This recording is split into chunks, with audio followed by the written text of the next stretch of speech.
This is the Jason Walker Show. Two-time National Sports Media Association Montana Sportscaster of the Year and three-time loser, the Jason Walker Show. The best local and statewide sports coverage, featuring the biggest guests from Montana. Flint Rasmussen joining us here on the Jason Walker Show. He's freaking exhausting, too. You used to dance a lot more. Yeah, I know, lady. I'm 51 years old now. The NAI Hall of Famer Mike Van Diest joining us here, Jason Walker Show. And is it just a deal where quarterbacks have to be good golfers? Well, that's all they have time for. They don't work out. They don't lift weights. They don't do anything else. They might as well go get on the golf course and at least have some fun. And from across the country, Doug Gottlieb, our guest here on the Jason Walker Show. End of the day, remember, it's your show. It's got your name on it. Howie Mandel, our guest here. Jason Walker, deal or no deal? the Jason Walker Show, broadcasting from the Major Mortgage Man Cave. Here's Jason Walker.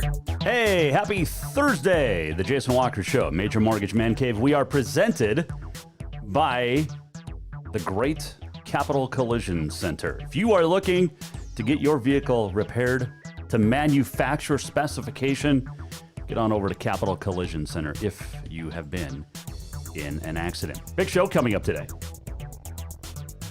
Every day's a big show, though. Today, Barry Abrams will join us. We're going to talk some horse racing. The Preakness coming up on Saturday at Pimlico, just outside Baltimore. Also, Scott Evans will join us, Helena High head football coach, and break down why the Bengals are 3-0. Can they go to 4-0 on Friday nights? We will tell you. There's a couple of big AA games tonight. Gallatin is at Skyview, and is tonight the Senior West game as well? I don't think so. I think that's tomorrow. I could probably look, and I will have that to you shortly. But I do know Gallatin is at Skyview. One thing that will not happen Friday is, Glacier is at Hellgate tonight. That is the other football game. So Glacier at Hellgate, and then Gallatin is at Skyview. Senior West play tomorrow night. One game that will not be happening is Great Falls hosting its homecoming game against Belgrade. Why? Belgrade canceled. Why? Guessing COVID. Didn't officially say, but that was announced earlier today. In fact, just about half an hour ago, that Belgrade had to cancel its game at Great Falls High. So Great Falls High loses its homecoming game. So that is the latest. We have seen Harlem has also canceled. And Harlem and Box Elder both going to remote learning for the next couple of weeks. So that is now 4 this week. Conrad Jordan, Harlem, and Box Elder. So Harlem loses its homecoming game Friday against Malta, as well as volleyball, because Conrad already had canceled. Box Elder, however, though, according to Superintendent Jeremy McDonald, Bears athletics are still a go despite the fact that they're going to remote learning. So Box Elder football is going to play at Valier on Friday night. And volleyball for Box Elder is going to play Fort Benton tonight. But there are no Harlem events. No Conrad, no Jordan. And now we, like mentioned, no Belgrade at Great Falls High. That game has been canceled. And you're not getting it back. So that sucks. Absolutely sucks. What else is... Oh, I did see this too. According to the Billings Gazette, there is an increase of... it went from 40 last week to 161 schools and universities that have a COVID-19 positive test. Not just athletics, but just in everybody. Students population, the student body. K through 12 statewide went from 114 last week to 302. That's the student count. K through 12 new cases smashed it today, 429. There are now 13,500 confirmed cases since March, 181 dead, 178 currently in the hospital. 3,891 active cases, 9,428 have recovered. Here's your county count. And again, Petroleum still without a positive since March. So whatever Petroleum County is doing, follow suit. 944 in Yellowstone. 585 in the Flathead. That's where Helena High plays on Friday night. 308 in Missoula County. 357 Cascade County. 239 in Glacier. 312 in Roosevelt. And there's a lot of schools in that area. 131 Bighorn, 92 Rosebud, 124 Lewis and Clark, Gallatin County up to 162. And 52 Hill County, 46 now in Toole County, and 35 over in Valley, and 34 down in the Beaverhead. So that's your active cases for the bigger counties in the state of Montana. 38 Lake, 37 in Pend Oreille. So COVID, it's here. It's not going away. And we're seeing now more athletics being affected, more sports, including the NFL. Tennessee Titans have a couple of more positive tests amongst their players, so that Steelers-Titans game will now not be played. The NFL announced today that they were going to try to play it, move it from Sunday to either Monday or Tuesday, and now they're saying, no, not going to happen until later in the season. So Christian Fulton, a cornerback for the Titans, has been added to the COVID-19 list. Daquan Jones, Bo Brinkley, Tommy Hudson. There's another one. So, yeah, NFL now being affected. We saw it with baseball. Baseball is a little bit easier to make up games than it is in the NFL. Now, I think they have a couple of weeks built in to where they can reschedule these games, knowing that they're going to have it happen. But, man, it's not going away, folks. So,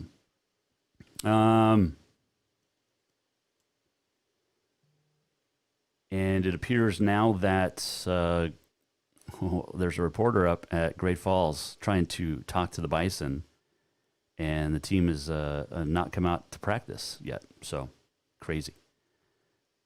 Bison, Belgrade, Panthers not playing Friday night football. There you go. What else did we want to hit on? By the way, you can watch the Jason Walker Show Facebook Live, YouTube Live, also Twitter. You can at Jay Walker Sports. You can follow along anytime on JasonWalkerShow.com. We are live on Network One Sports, Podbean, and then the replay on Spotify. There's 8 or 9, 10 different places. Just go to JasonWalkerShow.com. It'll have a link to most of the great places that you can listen or rewatch. There's a couple of big games tonight. We mentioned football with Gallatin at Skyview.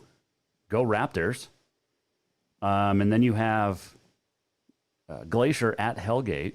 Glacier's going to go to 4-0. I mean, Hellgate's better, but with what Helena High did to Hellgate last week, Glacier's going to do pretty close to the same thing. But I'm going to pick Glacier tonight, and then also going to pick Gallatin at Skyview tonight. You also have a big Western AA volleyball match tonight in the Queen City. You've got unbeaten Helena High at unbeaten Capital. The Bruins have not lost in 60 matches. Helena High hasn't won against Capital, I think, since 2018. It's almost been 2 full years. So a big volleyball match. Number 1, Capital. Number 3, Helena High. The last time they met last year was in the state championship, and Capital won. But Should be a good match tonight. And that's at the Bears Den against for Capital hosting Helena High. So there you go. All right, we're going to take a break. When we come back, we're going to talk the ponies. Who to bet on this week? Tiz the Law is not running. Authentic is. Barry Abrams will join us next. Jason Walker Show, presented by Capital Collision Center. Keep coming, and Capital Collision Center keeps earning certifications to repair them. They're Helena's newest GM-certified facility. No matter the make or year, they repair your car to manufacturer's standards and requirements, maintaining its safety and value. Montana state law says it's your vehicle and it's your choice where you have it repaired.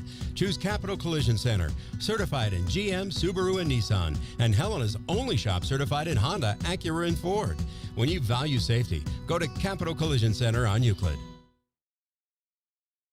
Have you thought about buying a home and just don't know where to begin? Well, when it comes to one of the most important purchases one can make, we understand it can be frustrating and confusing, but it doesn't have to be. Let the Major Mortgage team help you with all your mortgage needs. Major Mortgage means major service, and we would love the opportunity to help you today. Give J.R. McFadden, NMLS number 1246357, a call today at 406-465-1918, or you can visit him at 2001 11th Avenue, Building A, Suite 3 in Helena. Major Mortgage is a division of AMCAP Mortgage, NMLS number 129122, equal housing lender. Fall is officially here, and now is the perfect time to get your rig tuned up before the big hunt. That means a lift kit from Auto Concepts. An Auto Concepts lift kit will help take you places only the animals can go. And when you do get that big one, make sure you have help to get it home with a winch to pull it out. Or maybe you'll be a good friend and help pull someone out of the snowbank. Check out AutoConceptsHelena.com for more ideas. Auto Concepts, the auto enhancement professionals. Store-wide savings are what you'll find when you shop for new home furnishings at Rucker's Furniture. This means tremendous values on Helena's largest in-stock selection of home furnishings.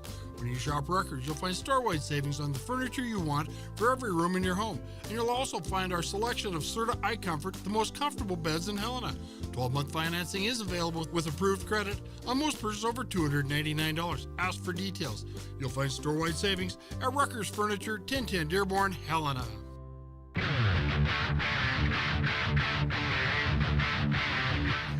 Oh, welcome back. Jason Walker Show. Normally I'd let the music play, but I'm so excited to get to our first guest today.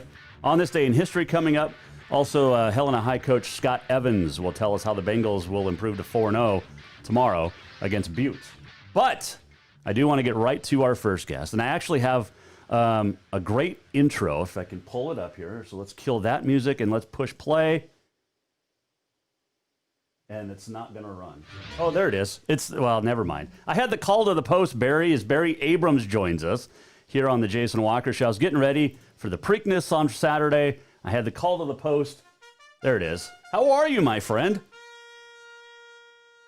Oh, man, this is with all due respect to Andy Williams around the holidays, I would say this is the most wonderful time of the year. How's your September sports calendar going with the Stanley Cup final and the NBA final and the Triple Crown races and the French Open and the U.S. Open 2 weeks before that? I'm dizzy. How about you? Yeah, exactly. I'm glad we finally have sports to talk about. This has been great. It's just overwhelming. Like, I can't watch all of the baseball and all of the basketball. It's too much. Hey, how do you, how many TVs do you have? Well, I have not more than one in one room, but I have a large mobile phone that I can use as a second screen. And of course I can stream on my computer as a second or a third screen. So we find ways to make it work. Yes, of course. He is the host of ESPN's In the Gate podcast. Barry Abrams, our guest here, Mike Miller, State Farm Hotline. Right, so we have the, 145th running of the Preakness coming up on Saturday at Pimlico. And there's some great storylines, Barry.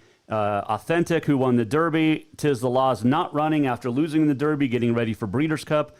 It's a small field, but it's a good field. I actually didn't think this was going to be such a good race because the Preakness somehow always gets shafted, no matter what happens. And I figured with horses normally resting between 4 and 8 weeks between races nowadays, as we have discussed ad nauseum together, that after the Kentucky Derby, all the big horses would rest in advance of the Breeders' Cup, which is November 6th and 7th. So I figured, well, who's really going to go to the Preakness? And Tiz the Law fell into that category. He's not here, the winner of the Belmont and the Travers. But this is a pretty good race. You mentioned Authentic, who won the Kentucky Derby in somewhat surprising fashion a month ago, starting on the front end, and nobody could catch him. He took the early lead, and nobody caught him. The horse that was supposed to challenge him the most, Art Collector, had to scratch out of that race with a minor foot injury. Minor, because here he is ready to go on Saturday. You have the horse, if you watch the Derby, you'll remember that Bob Baffert's second horse, of course he had Authentic, 1,000 Words, who had a little bit of an accident in the paddock and then had to be scratched. He is here for the Preakness. Who knows how well he would have done on Derby Day. And then there's the interesting horse, the really interesting horse, Swiss Skydiver, the filly, who has been terrific this spring and summer. She's had 4 graded stakes victories. Her trainer is our guest on the In the Gate podcast this week. She is here to challenge against Colts in the Preakness.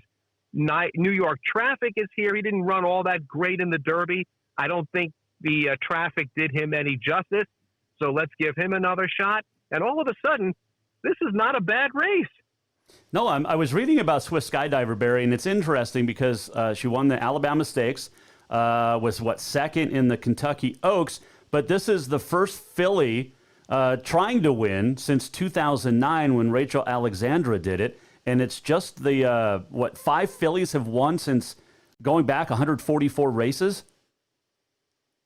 Yeah, I mean, it happens more often in Europe, and actually, if you're awake on Sunday morning in the 8 o'clock Mountain Time hour, and you turn on the TVG network, you will see the biggest race in all of Europe, the Arc de Triomphe from Paris, where the great filly Enable will try to win that race against colts and older horses for the 3rd time. No horse has ever won the Arc 3 times, much less a female doing it against males. But that sort of thing is a lot more common in Europe than it is here. You don't see it here. When it happened in 2009 and Rachel Alexandra won 3 times against colts that summer, I mean, she was awesome. You don't see that too often, and Swiss Skydiver is no Rachel Alexandra.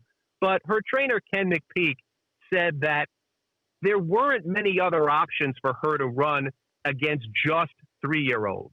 If she ran against females, she would have to run against older horses. And even though she's running against colts, which is a challenge, he thought that was the better alternative than running against older and more physically developed females. So here she is. Well, I think she's a 6-to-1 odds, same as 1,000 Words, and they're starting in that 4-5 slot right next to each other. There's 11 horses, of course, Authentic at 9-5. Give me an upset pick. Well, I think Art Collector is going to win this race, and that's really not much of an upset. He's the second choice. Right. I'm interested to see what happens with Pneumatic for Steve Asmussen, who goes from the 10. He looked decent, came in second a couple of times this summer, including in the Jim Dandy up at Saratoga, the day of the Kentucky Derby. They took the less strenuous route to get here instead of running in the Derby. And he ran, pretty credibly that day. Now he steps up in class, and we just don't know how good he is because he hasn't been up against this kind of competition. He's 20-1. Steve Asmussen knows how to prepare these horses for these kinds of races. Of course, he trained Curlin, who won the Preakness in just ridiculous fashion in 2007, and is the second leading trainer in all of North American racing history. So I'm interested to see how he runs. Mr. Big News, who goes from the 2, surprised everybody to finish 3rd in the Kentucky Derby out of absolutely nowhere, literally and figuratively. He was not even in consideration among handicappers. And on the track, he came from way out of it to finish 3rd. He'll try to do the same thing here. All of the speed, all of the early leaders will be going from the outside. So the fact that Mr. Big News goes from the 2 won't matter at all. He will simply drop back and make one run. The question is, can he do it again? See, now, when the Derby and Preakness are usually 2 weeks apart, as they would typically be in a non-COVID year, typically the horses who run that way in the Derby and then actually do go on to the Preakness, they pretty much keep their same form. And I would have expected Mr. Big News in that case to do it again. But now it's 4 weeks between the Derby and the Preakness this year. So I'm not sure if he's got another one of those runs in him 4 weeks later. Barry Abrams, our guest here on the Jason Walker Show.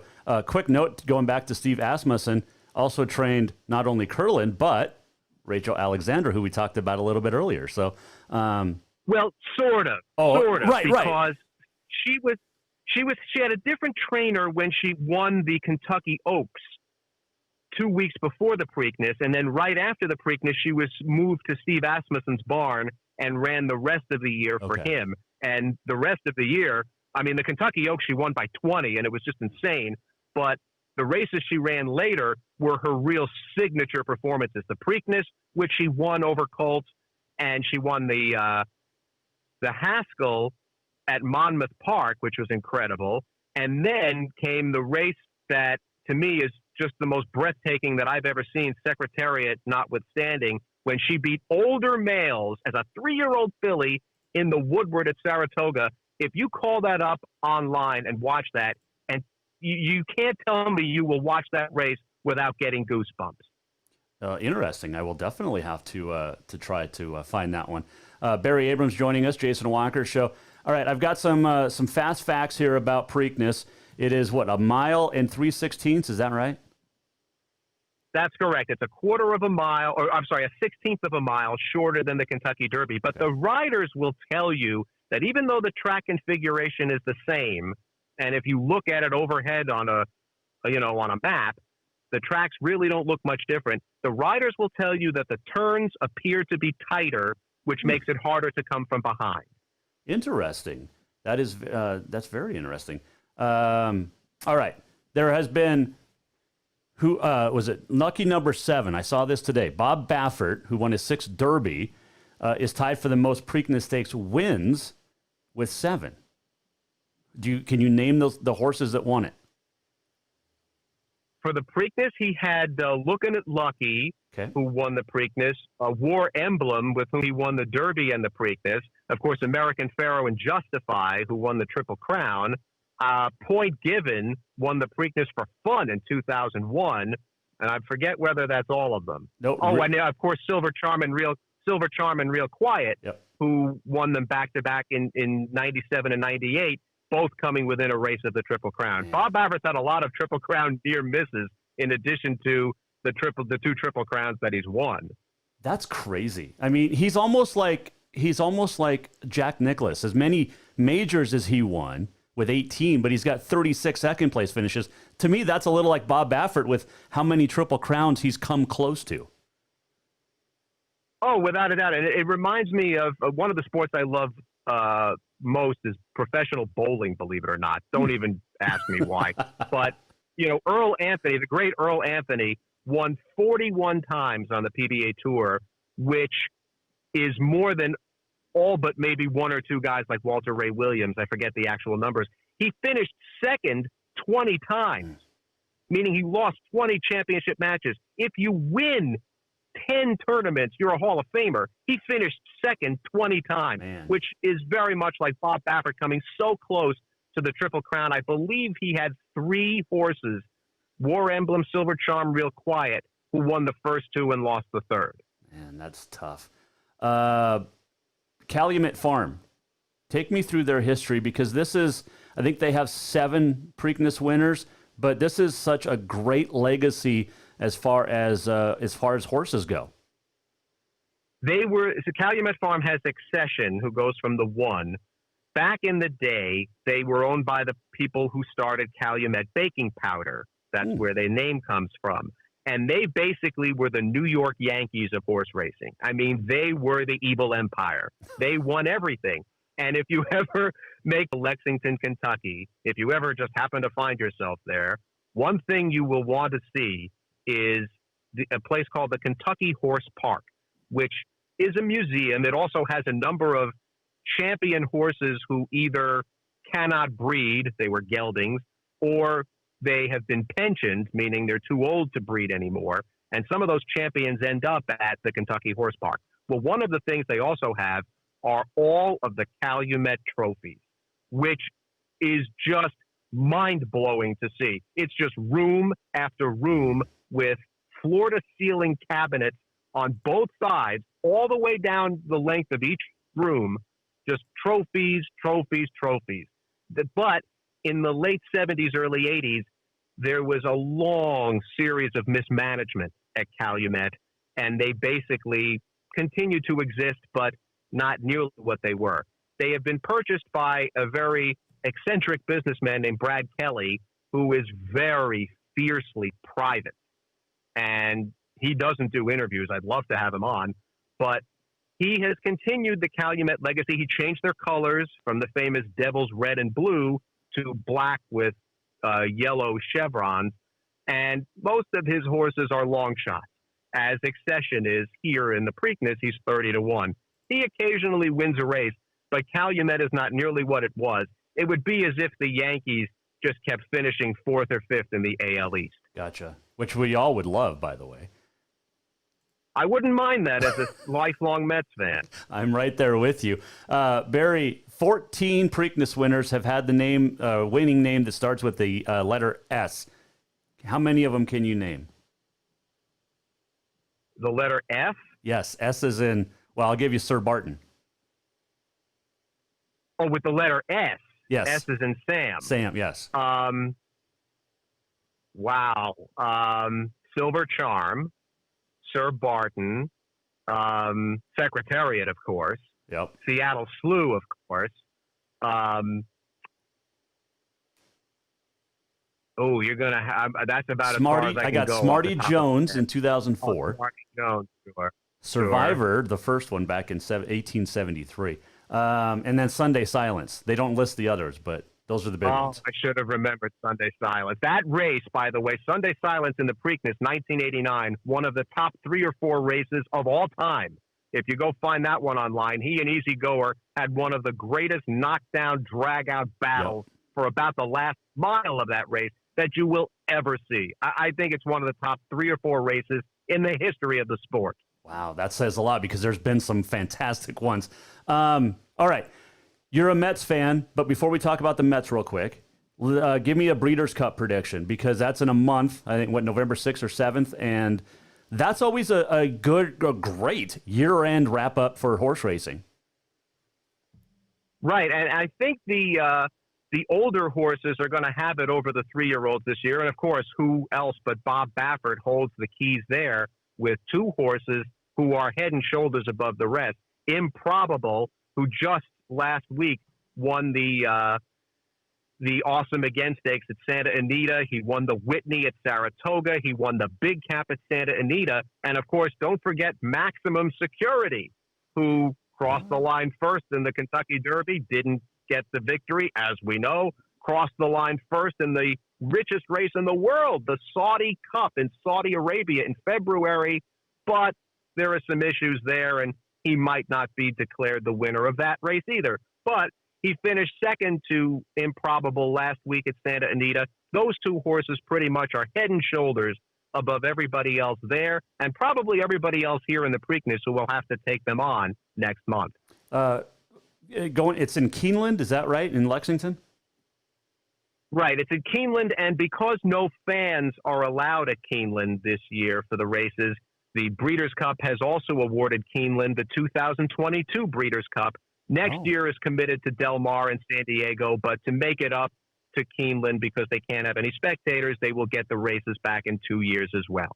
Does it rotate, the Breeders' Cup? Yeah, the Breeders' Cup typically rotates. The 2 main places that have held the most are Churchill Downs and Santa Anita because they are the best equipped with the largest grandstands. But the Breeders' Cup has been at Arlington Park, at Belmont Park, at the now defunct Hollywood Park, which is now SoFi Stadium. That was the first one in 1984. It's been north of the border in Toronto, Monmouth Park in New Jersey, So it's been at several different tracks over the last 35 years. He hosts In the Gate podcast, ESPN's In the Gate podcast. His name is Barry Abrams. All right. Since I won't get to talk to you probably unless something big happens until next year when we preview the Kentucky Derby on its original date for next year, you are a Mets fan. I am a Mets fan. Right. Steve Cohen, they're going to approve this. New ownership. How happy are you? Well, here's the thing. The ownership of any sports team needs to be committed to winning. Say what you want about George Steinbrenner and the way he went about his business, but everything about that guy was winning, and the team won. Whereas you've seen many sports franchises where the owners were just there to make real estate deals and try to get new stadiums or arenas. They didn't pay attention to the team, or they put people in charge who were really not capable, and the teams suffered. So the question is with Steve Cohen of the Mets, as with any owner, how committed are they to winning as opposed to just having a toy to play with or trying to make a real estate deal for a new building? That's what we need to see. Well, we already have Citi Field as Mets fans, so they can't, I mean, you know, there were at least 20 years from getting a new stadium. I think he's committed, and I'd rather have him than A-Rod and J-Lo. I put out publicly on social media that it would have been hypocritical for me as a member of the media who has excoriated Alex Rodriguez for what he's done over the years, which we don't need to rehash, that I would root for him as the owner of the Mets. I couldn't do it. Right. So had he and J-Lo, now if it was just J-Lo, if she wasn't married to A-Rod, hey, more power to women being in control, especially Latin women. Phenomenal. Great idea. A-Rod, I couldn't have stomached. So whatever, Steve Cohen had a $1.8 billion settlement with the SEC, little securities fraud. I don't know anything about that. I know he now owns the Mets, and he's not A-Rod. I like it. All right. Jacob deGrom has to be kept. There's no question about that. He is the best pitcher in baseball. Biggest offseason move you would like to see for the Mets this year? Because they've got great young talent, but they need a couple extra pieces. How about a manager? I mean, I actually just finished narrating a book. I narrate books as a second job, and I just finished narrating a book about the 1980 Oakland A's, who had lost 108 games the year before. They brought in Billy Martin, and in 1981, they made the playoffs. So, you know, and the players were basically the same. They had a manager who figured it out. So I'm not necessarily knocking Luis Rojas, but if you have the right person in charge, miracles can happen. So let's start there and see if the players aren't the problem. 1969 was a great miracle, and 1986. And if you hear people like the late, great Tom Seaver and others talk about Gil Hodges, who managed that team, they would have run through a brick wall for him. Yep. He was the answer. So it's obviously easier to fire the manager than it is all the players. The Mets have players. Yes, they do. Let's see what happens when somebody really cracks the whip and puts it together. I love it. How about you and I just take over? We'll be co-managers, and we'll go win World Series after World Series. Is anybody going to listen to us? Well, we've got the players age. going to buy into us. Yeah, because I'll be the player manager. You be the guy with the whip. No, that's fine. You make me the bad cop. That's good. All right. We can rotate. Hey, Barry, I appreciate all the work you do, and especially helping out this show, making me sound smart about horse racing. But have a great, I guess, off season, and hopefully we chat in the spring and have a happy holidays and all that. There is no off season. We do In the Gate every week, but I appreciate the sentiment, my friend. There you go. In the Gate podcast. You've got a great one this week, and of course they can go to Twitter. That is Barry Abrams joining us on the Mike Miller State Farm Hotline at B Abrams Voice on the Twitter. Nobody knows more about horse racing than Barry. He's great. So there you go. Man, oh man. So authentic. Here's the prediction. Are you ready? He actually is choosing a different horse to win, but here's the prediction. Did I get to my prediction? Here you go. Because he's picking Art Collector. But here's the prediction I read from Yahoo. Authentic, max player, 1,000 words, and Swiss skydiver. There you go. I gotta go. So Barry likes art collector. Okay, so I like art collector. I like max player. I like authentic. But I'm gonna go with the girl. I'm going with the Philly Swiss skydiver at 6-1. Swiss skydiver to win on Saturday with the Preakness, the 145th running of the Preakness. So there you go. All right, quick break, and when we come back, we're going to talk to Scott Evans, Helena High football coach, get his thoughts on the 3-0 start for the Bengals, the athleticism that the team has on both sides of the football, and how do they go to 4-0 with a win on, it would be Friday night. So we'll talk to Scott Evans coming up. We have a great new sponsor on the Jason Walker Show, Ocean Spirit Massage. You can go to oceanspiritmassage.com. Unbelievable packages. I think it's $70 for an hour, $90 for an hour and a half, 2-hour massage for $120. And I've been there. It is the most amazing massage. You get deep tissue. You can do body scrubs, reflexology. If you're pregnant or your wife is pregnant, a pregnancy massage. Hot stone massage. The cupping that you can see. And it's just, it's a great place. So get there, Ocean Spirit Massage. Go to oceanspiritmassage.com. If you go weekly, you get a discount. And couples massage. You ever had one of those? You can get one of those as well. And great gift certificates, too. A massage is a great idea for gift certificates for the holidays. oceanspiritmassage.com. All right, coming right back, Scott Evans will join us. Talk Helena High football next. Jason Walker Show. New vehicles keep coming, and Capital Collision Center keeps earning certifications to repair them. They're Helena's newest GM-certified facility. No matter the make or year, they repair your car to manufacturer's standards and requirements, maintaining its safety and value. Montana state law says it's your vehicle and it's your choice where you have it repaired. Choose Capital Collision Center, certified in GM, Subaru, and Nissan, and Helena's only shop certified in Honda, Acura, and Ford. When you value safety, go to Capital Collision Center on Euclid. Yes, it's true that Montana is a long way from the Gulf Coast, but you can bring that Cajun flavor home with a stop at Cafe Zydeco. From po' boys to classic sandwiches, Cafe Zydeco has all the best Cajun in town. Are you in the mood for seafood gumbo or crawfish etouffee? Maybe you're craving jambalaya with some shrimp and grits. Head in for breakfast, lunch, or dinner, or call ahead for pickup or delivery. Cafe Zydeco will fix all your southern cravings, even on a chilly Montana day. Cafe Zydeco is a proud sponsor of the Jason Walker Show. Who doesn't love being number one? When your team's dominating the standings, or your favorite band rocks the charts at number one, it feels good, right? Kind of like how it feels when you have auto insurance with State Farm.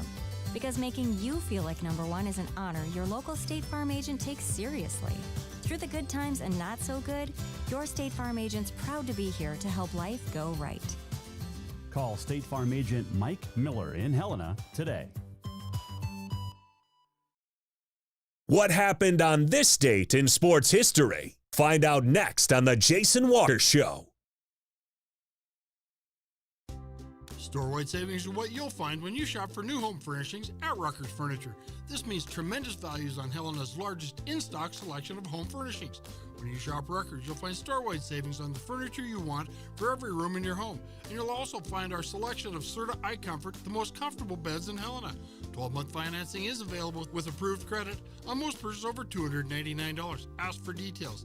You'll find store-wide savings at Ruckers Furniture, 1010 Dearborn, Helena. Do you love to look at photos of Montana, from animals to landscapes and more? Are you looking for a place to get your senior pictures or family portraits done? Are you a business owner looking to upgrade the decor in your offices? Well, look no further than Mark LaRoe Photography. Mark has been shooting beautiful photos all across the Treasure State, from rodeos to portraits, and would love to work with you. Visit marklaroephotography.com to see many masterpieces of his work, then give him a call to schedule your own photo shoot. or to purchase one of his fantastic pieces, stop by Spirit of the Big Sky Gallery on Custer in Helena. Mark LaRoe, photography.com.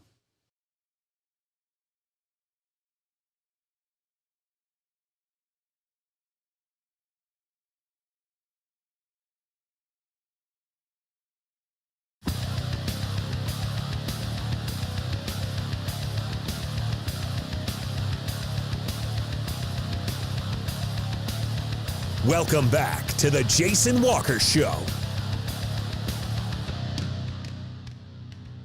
Washington Monument camera, thanks to EarthCam. Let's go back to that. That's pretty cool. As the sun setting out in D.C., that's a pretty awesome look. Clouds there. Washington Monument. That walk, really from the Capitol building down to the Lincoln Memorial, it's long, but it's worth it. It's got to get back there. Love Washington, D.C. Love the history. So there you go. Jason Walker Show presented by Capital Collision Center. Back inside Major Mortgage Man Cave. It's always so much fun talking to Barry Abrams about horse racing.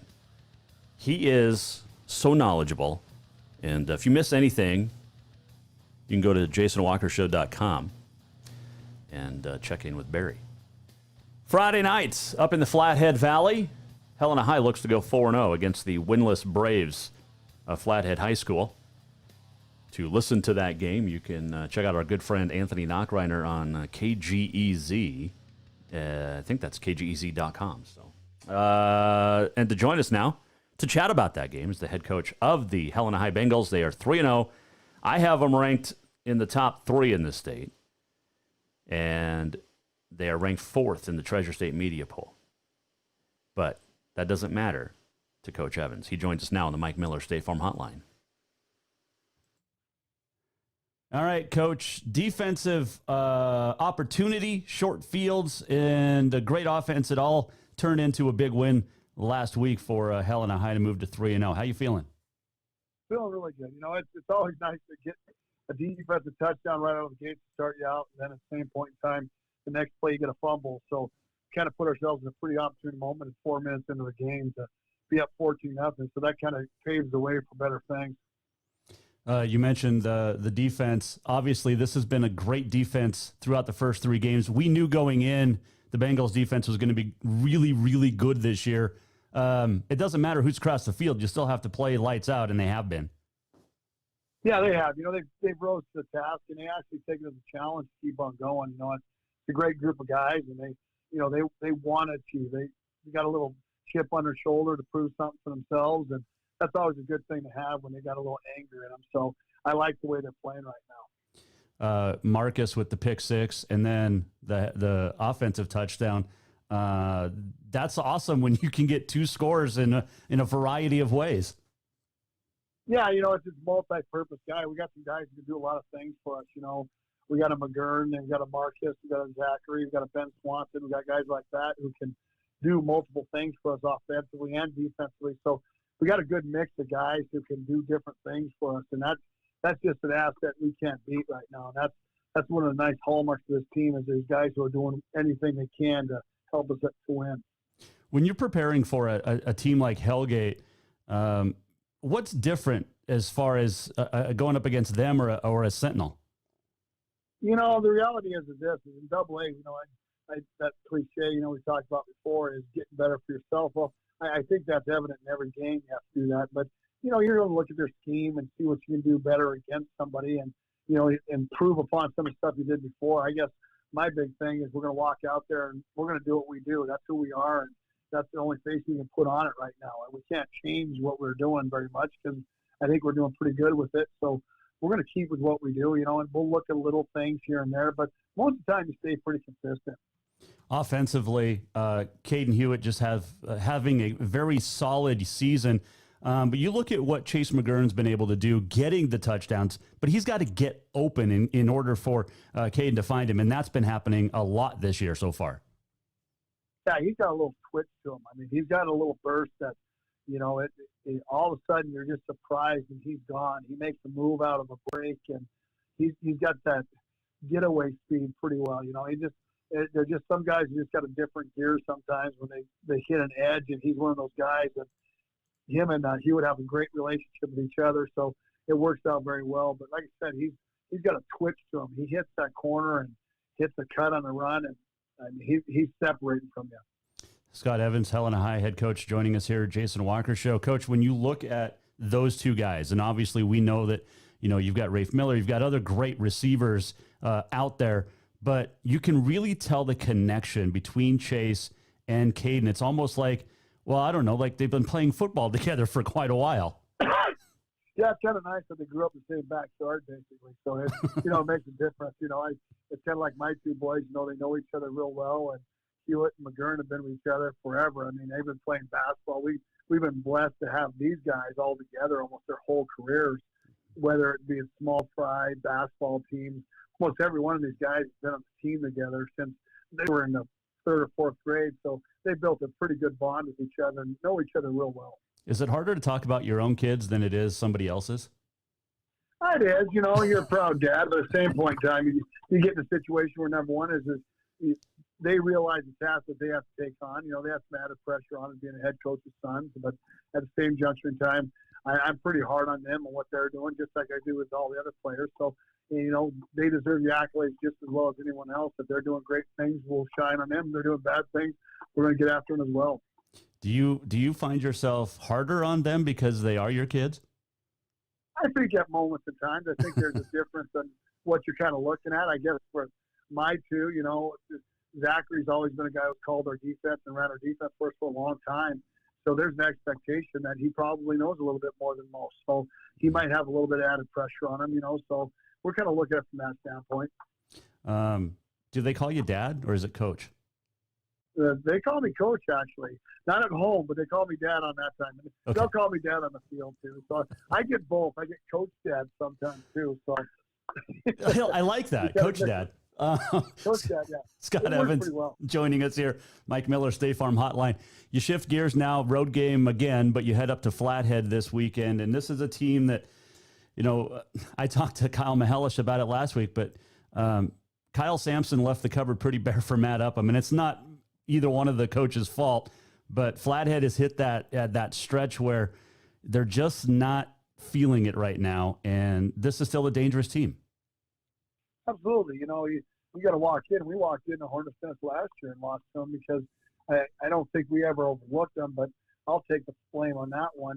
It's one of those situations we got to do a better job of preparing ourselves, and this team's just as dangerous as they were last year, and they're in a situation I hate to say they're a cornered animal right now, but they kind of are. They're in a situation where they know they have to win, so they're going to go out there and their kids are going to play as hard as they can. So we got to make sure we set the tone early and right away get ourselves going and establish who we are as well.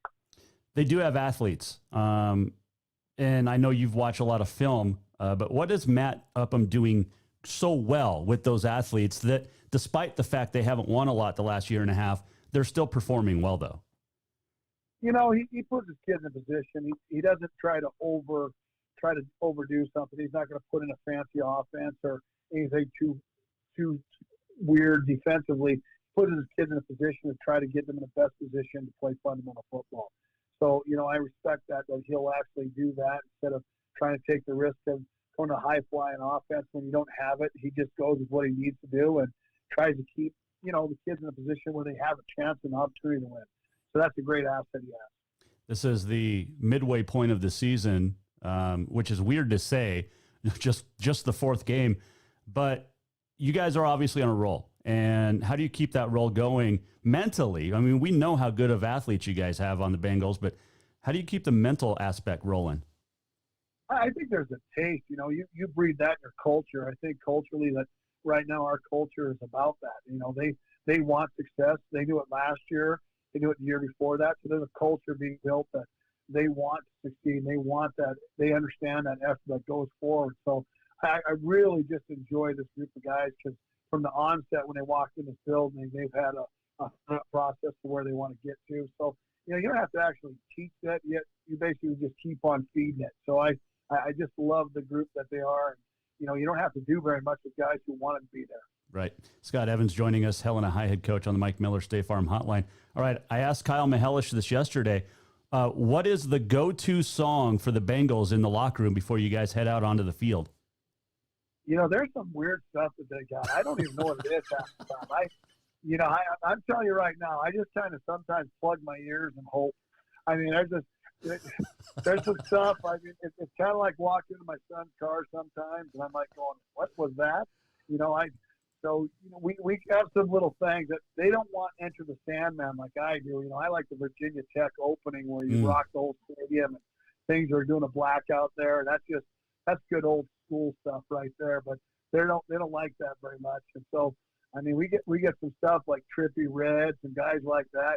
I have to actually check them up, see who they are when they're singing them. Well, Enter Sandman is a Capital tradition apparently too, so you can't do that. Well, now that I know that, I guess I'll just go with Guns N' Roses' "Welcome to the Jungle" maybe, and just take that one on. That's kind of an obvious one though. So when you grew up, when you played, what was your go-to? I was a big Dirty Deeds Done Dirt Cheap guy from AC/DC. I mean, that was an old classic tune, and I liked Crazy Train too. I was kind of big into that. Ozzy was a big thing in my life, so I went through my old Sabbath days as well. So I go way back in time and that stuff. So, but I like that old music like that. But you're not that old Well, I know, but I have brothers who are older than me, so I got to listen to all those guys from that time. So. I was kind of into the old Ozzy Osbourne Black Sabbath days. What was your first vehicle in high school? Mine was a 67 Chevy 3 on the Tree, old station wagon. Beautiful rig. Wish I had it to this day. I'd be cruising around this town in that baby because it was a hot rod, I thought. Well, of course. Did you have the 8-track in there too?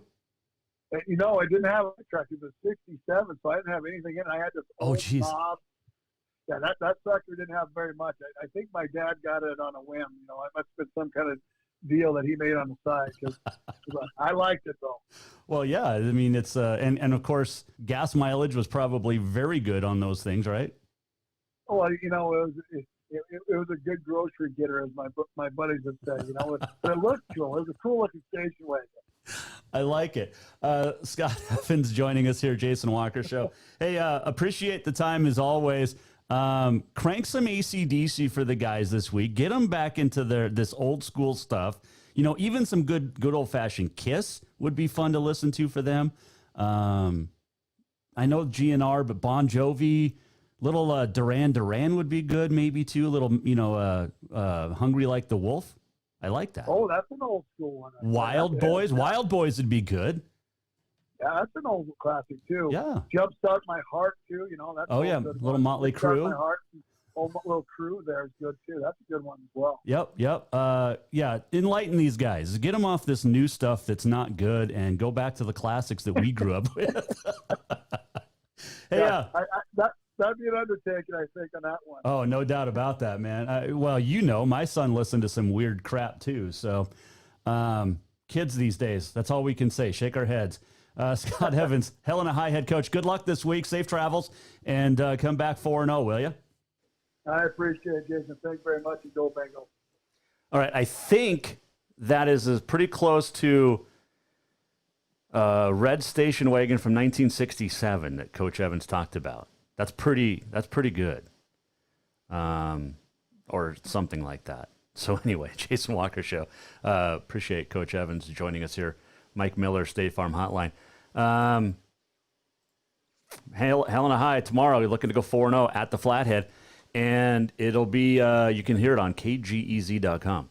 All right, we told you earlier today, Great Falls High's homecoming game against Belgrade canceled. Belgrade is reporting some COVID cases, so all of Belgrade's weekend sporting events have been canceled. Belgrade News reported there are 3 positive tests at Belgrade, 14 staff members, and 165 students are in quarantine right now. 14 staff members and 165 students at Belgrade are in quarantine right now with 3 positive tests.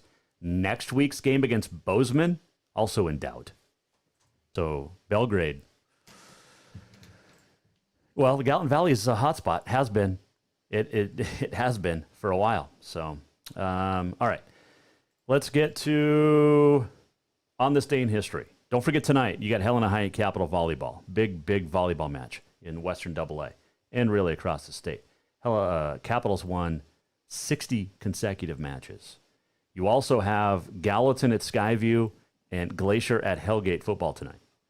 Today is October the 1st. Can you believe it's October already? And yet it still feels like March or April. Got a great round of 18 in today, though. Got done in just over 2 hours. Unbelievable. It is Homemade Cookies Day. My wife and daughter make some pretty good homemade chocolate chip cookies, but I miss Gail's cookies with Carol. And if you know what I'm talking about, Carol coaches shows, or if you're a member of any of the athletics teams, Gail's cookies, unbelievable. It is Black Dog Day. We have 4. It is also National Hair Day. And with those black dogs, we have a lot of black hair floating around the house. 1661, yachting begins in England. King Charles II beats his brother James, the Duke of York, racing from Greenwich to Gravesend. 1903, the first Baseball World Series game was ever played. Pittsburgh beat Boston Americans 7-3. Jimmy Sebring hit the first World Series home run. Deacon Felipe, the winner. Cy Young, the loser. The Cy Young, who won more and lost more than anybody in the history of the game. 1919, the infamous Black Sox Baseball World Series began. A Cincinnati Reds 9-1 win over the White Sox. 1922, Cardinal second baseman Rogers Hornsby goes 3 for 5, improves his batting average to .401. Now, he's the only Major League Baseball player to bat .400 or higher and hit 40 home runs or more in the same season. 1932, Babe Ruth's legendary call points to center field before hitting the ball to the center field bleachers at Wrigley Field in the 5th inning. Yankees would win Game 3 of the World Series 7-5. They would also go on to win the World Series. If you have any doubts if it actually happened, this Dan Joseph found this. Listen. And everybody agreed that the high point of the whole works was Babe's homer in the 5th inning of the 3rd. I should tell you real quick. This is Lou Gehrig. This has been unheard for the last 88 years. Lou Gehrig was on a radio show just days after the home run from Babe Ruth. So this is Lou Gehrig in 1932. Game out in Chicago. I've played a lot of baseball, but I have never seen so much nerve on display before. Babe had 2 strikes on him. There were 50,000 Cub fans giving him the old Bronx cheer, and the Cub players were riding him from the field. So what does he do? He stands up there and tells the world that he's going to sock that next one. And not only that, but he tells the world right where he's going to sock it, into the center field stand. A few seconds later, the ball was just where he pointed, in the center field stand. He called his shot and then made it. I ask you, what can you do with a guy like that? That is Babe Ruth, or Lou Gehrig, rather. That is the only known radio clip to exist of Lou Gehrig confirming that Babe Ruth called his shot back in 1932. Gehrig was on deck. Gehrig would know. Charlie Root was the pitcher. So Ruth homers, and then Gehrig hits the very next pitch for a home run of his own. How about that? Awesome. Found that today, and Dan Joseph, author, found it. Man, oh man. That hasn't been heard in 88 years, folks. Speaking of Babe Ruth, a year later, in 1933, his final pitching appearance. He goes the distance in a 6-5 win over the Red Sox. He also would hit his 34th home run of the season. 1945, world heavyweight boxing champ Joe Louis discharged from the Army after being awarded the Legion of Merit. He was honorably discharged, as opposed to someone else's kid that was on a stage the other night in Cleveland. Connie Mack 1950 would manage his very last game for the Philadelphia A's after 49 years. 1961, Roger Maris becomes the all-time home run leader. The only run in a game. 1961, he hit his 61st on this date off Tracy Stallard, a 1-0 win. 1967, Richard Petty would win at the Wilkes 400 at North Wilkesboro, 10th consecutive victory. 1975, the Thrilla in Manila. Muhammad Ali stopped Joe Frazier in 14. 1977 on this date, Pele plays his final game for the New York Cosmos, an exhibition in front of 75,000 at Giant Stadium. He finished with 1,281 goals in 1,363 games. That's pretty good. 1988, Steffi Graf beats Gabriela Sabatini to win the women's singles tennis gold, clinches the first and to this date the only Golden Slam. All the Grand Slam titles, including the French, which is going on now, U.S. Open, Australian Open, and Wimbledon, along with the Olympics. Not in the same year, but 1997. Oh, maybe she did. Anyway, 1997, Tom Osborne of Nebraska, his 250th career victory, his 25th season, took him 301 games, faster than anyone in history. Also on this date, 2017, O.J. Simpson released from Nevada's Lovelock Prison after less than 9 years, serving less than 9 years of his 33-year sentence for armed robbery and kidnapping. Birthdays today, 1945, Rod Carew. 1963, Mark McGuire. 1929, Lee Richmond died. Lee Richmond was the first pitcher ever to throw a perfect game. Did it in 1880. Stanford University opened on this date in 1891. Among its first graduation class 4 years later, Hubert Hoover, who'd go on to be a president and have a dam named after him. 1942, Little Golden Books begin publishing. Remember those little, there's over 300 of them. And I love to read these to my daughter now. I used to have them. They're great. 1962, Johnny Carson hosts his first Tonight Show. 1968, Night of the Living Dead, the zombie cult film, debuted. Happy birthday, 1910, Bonnie Parker of Bonnie and Clyde fame. Walter Matthau, the great actor, Bad News Bears, the original and the best, born in 1920. President Jimmy Carter, born on this date in 1924. He is 96 today. George Peppard, born on this date in 1928. A-Team. So there you go. I know we're going a little long, but it's Thursday. What the heck? Okay, let's do this. Almost at the end of the show. What did we learn? And what did he miss? Time for the walk-off. All right. I want to get to this because, so I don't normally talk a lot about soccer, just in general, especially professional soccer.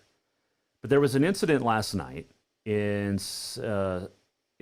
soccer where the San Diego Loyal walked off the field, saying that a Phoenix Rising player used an anti-gay slur directed at an openly gay midfielder, Colin Martin, for San Diego. Landon Donovan, the manager for the Loyal, was talking with the ref and then also Phoenix coach Rick Shantz. Listen to this and listen to Shantz. Well, I'll show it to you as well. Unbelievable. And got to support Landon Donovan and the San Diego Loyal in every second of this. Just watch. I misunderstood because he's accusing the other guy of calling him gay, and I heard him calling, I misinterpreted it as him calling the other guy gay. No, I'm telling you, I heard your player saying that the other guy. Hey, I understand that. Listen, that's why I'm rescinding the red card. I heard that word, and I sent it off. I don't act dumb. You know what that means? I don't understand. Rick, what's his problem? Rick, this is what Junior did last week. Okay, so this is beyond soccer. Guys, this is what's going on. No, it's not a big deal. We have to get this out of our game. We have to get this out of our game. Calling a player gay? It's not racism. Call him gay. It's homophobia. How long have you been playing soccer? Guys, listen. This is what's gonna happen. The red card is rescinded. I didn't understand what your player said to him. They took offense to it, and I heard him use the word gay. I heard him called him gay. He called Colin gay. I misunderstood. I thought his player was calling your player. I can't go through this. again, man. So you said our guy said something that you didn't understand. Right. Their player and they responded. took exception to it. And so when they retaliated by saying the game word, and I misunderstood as if your guy was saying it to them. As a result, the game will continue. We're gonna talk about what we're gonna do. This just literally happened a week ago. Okay. Homophobia, racism. Right. It Guys, has he no said, listen, place in he our said sport. something in a language that I I don't know understand. exactly what I can Google it for you. I've been around Okay. Jamaican. It means gay. It means gay. I don't understand what that means. Gay. I'm telling you what it means. Okay. It means gay. Okay. I didn't hear that. We're gonna decide what we're gonna do. Okay. If you don't send him off, it's probably not. Hey, did you get a red card to our player? So that was you got to. Landon Donovan had every right to pull his team off the field, and he's absolutely. And this is what's going on in sports a lot nowadays. Racism in the United States, racism, homophobia, phobia, it just doesn't exist. And then the Phoenix coach being just a punk about it. Rick Schantz should not be coaching professional soccer. Unbelievable. Anyway, so I just wanted to do that today. And support. Wrap up the week, I'll give you my predictions and a whole lot more. Jason Walker Show. Coming right back tomorrow at 4. We are presented by Capital Collision Center. Have yourself a terrific Thursday. Go to JasonWalkerShow.com for anything. The Jason Walker Show is produced by the Jason Walker Media Company. Any reuse, rebroadcast, or retransmission without the express written consent of the Jason Walker Show is strictly prohibited. Just listen, watch, and enjoy.